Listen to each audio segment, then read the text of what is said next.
It is a massively important time to take a look at what's going on in the markets right now, and I also have some big tech that I would like to take a look at. I am Dr. Stock, Doctor of Education, and I once tried to open a restaurant on the moon, but it didn't have any atmosphere.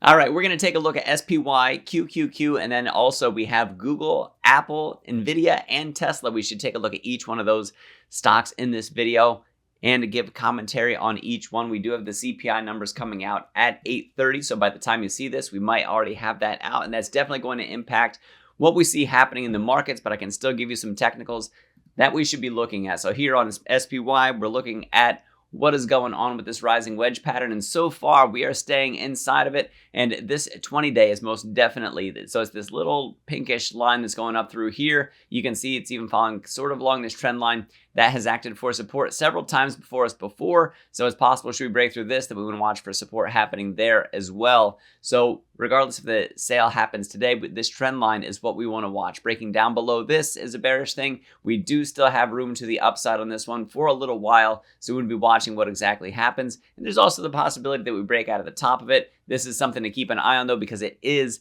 a bearish reversal pattern that we can be watching for. And then should we get any sort of correction in the market, we would be watching out for the 50-day that's also down here. If we break down through this 20-day simple moving average that we have with the Bollinger Band. So should it break down below that, we wouldn't be looking for the 50. And I think that we would get a significant bounce off of either one. So that's most definitely something to pay attention to, keep an eye on. And then let's go over to the Qs, where we've actually broken outside of this formation a little bit. Let's go back out to the daily chart, then we'll come back down to the hourly here. So you can see the same pattern that we had, which we actually peekabooed down through a little bit more volatility with what we've had with big tech. So the last time we were out here was before Nvidia's earnings. Nvidia came back in and smashed us back up into this rising wedge pattern, buying us a little bit more time. And more recently, with the sell-off that we've had in Nvidia on Friday of last week, we came back out through this and started peekabooing back down, and you can see there's that right here. Let me zoom in a little bit more. Hopefully you can see it, and I'll even stretch this out a little bit more. There we go.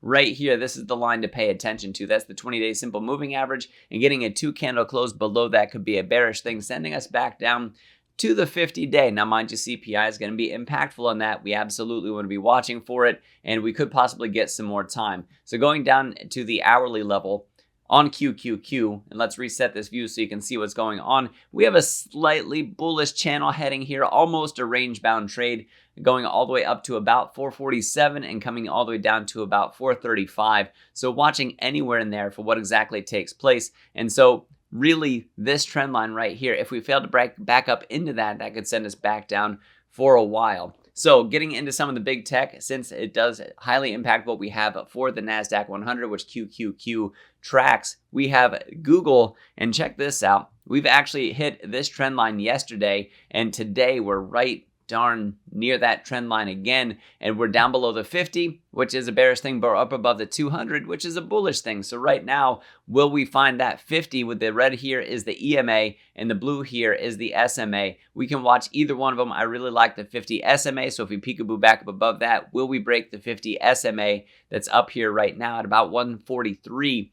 If we do, we go back into a bullish run that we have, or a possibility for a bullish run for Google. We'll see if we get rejected off this trend line. We have the 50 EMA above that and the 50 SMA up above that. That's a lot of resistance to the upside, which could kind of hold back Google's price action to the upside in the near term. So on the downside of that, we came down below the 200-day, and then we came back, retested it, and actually broke through that resistance. And so now we'll see if we start that next leg down or if we continue up. Google, I think, is an amazing company that is having a little bit of time getting things started with AI, in the AI race of things, having a couple things happening with Bard when they released it, and then Gemini coming out, a little bit more controversy surrounding that. And it's beating up the stock, and we're seeing a little bit more buyback in as that pricing comes down on Google. So we'll see if it gets dragged down with the rest of tech, should tech sell off, or if it's going to be something that rises up. Now, with CPI coming, we could see possibly high CPI numbers come in, which would be, for big tech anyway, we could see more money flood back towards big tech if the overall markets themselves don't go off. So that would be more of a sort of a kind of safety play in the near term while we watch for that to come out. Now, that could lead to bigger issues, especially with the FOMC meeting coming up on March 19th and 20th. So if we get the as expected numbers for CPI or below those, then that can catalyze the entire market. We would be watching for that. It seems like in the pre-market hours right now that the market's pretty hopeful for that one. Let's move on to Apple stock. So when we look for Apple, we had a descending triangle pattern and we broke down below it, and we are currently down below the 200-day, which is this yellow line right here, and also the 50 EMA has broken down below that, but the SMA has not yet. So we're nearing that death cross moment right now. Apple has been picking up some price, and so we had a little bit of an upswing coming off this bottom that we have here, almost a double bottom with what we've had. It would have been, should we had come down to about 165, I think we would have had a nice little massive spike, probably back up to where we are anyway, but we didn't get down that low. So we didn't break this previous low over here. So now what we need to see is, will we come back to this trend line and retest it? Is it going to be a lot like Google where we test it and then, sort of stutter a little bit and then we have more of a question, but there is still time for more upside for Apple. We are coming off of overall sold territory for the RSI. So Google and Apple already having sold off. When we look at Nvidia, if we go out to the daily chart, and I'll come back to the hourly because there's some important stuff there as well. We have a bearish engulfing candle followed by another little leg down yesterday. And so for today in the markets, we're actually coming up on the GTC. Did we see some of that run up for the conference for Nvidia, which it starts on March the 17th. The keynote is on March the 18th, which is Monday. Will we see more hype coming out of that? Will we see more to the upside from this? Or will we see this bearish engulfing candle here play out and then we start to sell off back towards 800? We're going to have to be watchful for that because it is most definitely a possibility that sometime in the not too distant future, maybe we see that sort of drawdown. But look at the hourly chart, and on the hourly chart, we're actually finding support pretty heavily coming in right around 850. And so we'll see, should we break out of this consolidation that we have, this move sideways for Nvidia, we'll see if we end up getting a little bit more of a run, which I think is a total possibility leading up to that conference. We have a big options expiration on Friday coming up here, the 15th. So we have to be watching for that as well to see what sort of rotation we get from that. So should we see a run back up for Nvidia, Friday could be one of those times where we start to see that sell, although the conference doesn't start until 4 p.m. Eastern time. That's 1 p.m. Pacific time. So that means the market's closed before we hear the keynote come out at 4 o'clock. So that keynote, whatever gets mentioned in it, isn't really going to take effect. Should there be something that's hype worthy or something that's going to be a catalyst for Nvidia stock, we're not going to know about it until after the market closes, which we could see some after hours buying in the extended trading hours, but options wise we wouldn't be able to do anything about it until Tuesday. So we'll have to see what exactly happens. It would honestly be really nice if we saw a continued sell leading up to that conference and then having some catalyst coming out of that, hearing more about the H200 series or about the Blackwell series or further developments from Nvidia, possibly even further partnerships. I think it would be great to hear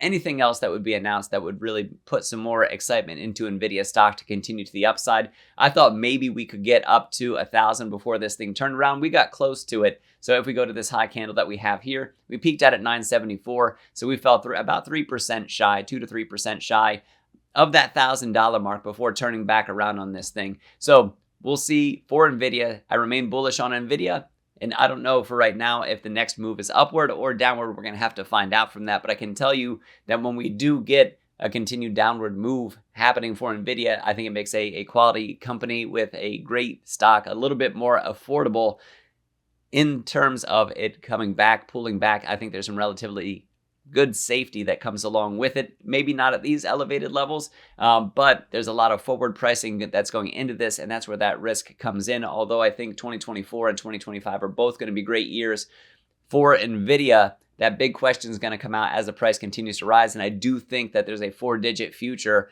for Nvidia stock coming up over the next 12 to 18 months. We're going to have to see, and it definitely depends on market multiples as well. So just keep an eye out on that, keep watching it. And then I better move over to Tesla. So for Tesla, we have this bear flag pattern that I talked about before. It happens right about here. I didn't really draw that on the best there. And I did say, will we see that possibility of a sell down to 100? It could possibly happen that we have that continuation off of this. We actually saw a little bit more of a leg down so far. Will we get the rest of this happening here? That takes us down to about 105, 106. Well, right now, when we look at what we have for Tesla, we actually have to make it over. Let me zoom in a little bit more so we can see the price action that we have happening recently. We have a little bit more of a little mini flag compared to the other one. So another bear flag coming down this way.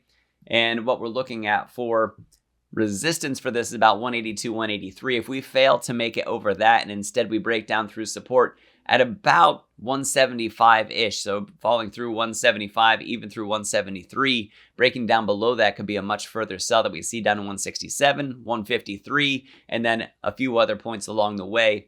Should we see that sell-off for Tesla? We do have Tesla deliveries coming up on April the 2nd. So that's their quarterly delivery numbers. And we know we got some soft numbers coming out of China. Some people are speculating that it's Chinese New Year that caused that to happen. So we'll see. I will say that I will be a buyer on the way down for Tesla stock, adding to my long-term position that I have currently in my portfolio for Tesla. I will also play the technicals in the short term and play up or down with puts or calls based on what I see happening with Tesla stock. And right now, it's looking like maybe there could possibly be another sell coming. Now, we also have to pay attention to what we have in terms of possibly being a double bottom instead, with this sell-off happening, going all the way up from about 266 all the way down to about 173. That's a lot of de-risking that happens for Tesla. So it is already that fear, uncertainty, and doubt priced in. And then from here, the only way is up. Or are we going to hear something from deliveries that we really don't like, or other news coming out, maybe an overall market sell or something like that,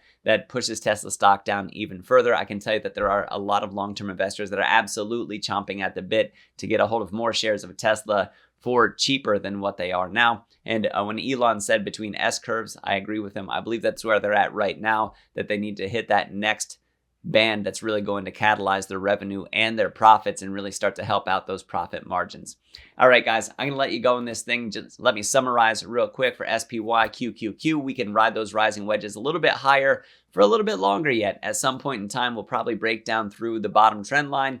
We will retest it and then have a further sell. I'm not exactly sure when that happens. Nobody is, but it is something that you should absolutely be keeping an eye on. So still cautiously bullish, just like I said back in December about January, about February, now into March even. We're seeing a little bit more of that cautious optimism going in that the markets can go on just a little bit longer. However, as it continues to go up, we become a little bit less optimistic about sometime at some point the markets will correct 5 to 10%, and we just don't exactly know if that's going to be March, April, May, June. We're going to have to watch for when that happens. The FOMC meeting could be one of those catalysts, and so the eyes are going there. So that could cause some volatility in the markets between now and then. Keep your eyes out on Google. Should we break the trend line and that we actually break resistance and we can head higher? The same thing for Apple. We want to see that there could be continued price action to the upside on that one. GTC can still be a catalyst for Nvidia. If they sell off leading up to it, that we are already seeing the sell the news, then we can have some significant catalyst to the upside coming out from the keynote itself, which takes place on March the 18th. So we're going to keep our eyes peeled for that and see what exactly comes out from Jensen Huang for that keynote speech. And then also, we got to watch out for Tesla. Will it rise? Will it fall? Right now, we are sort of on the cusp of where exactly that can go. So we're watching that teetering moment to see what comes out for us. So thanks for watching, guys. If you want to see what I'm buying and selling, you can do so using the link down in the description for the Patreon. And then also there's a technical analysis trading course. You can find the link down there as well if you'd like to continue to support this channel. Thank you for watching. As always, I am Dr. Stock, Doctor of Education. Remember, my friends, that learning is earning, and we'll see you in the next video.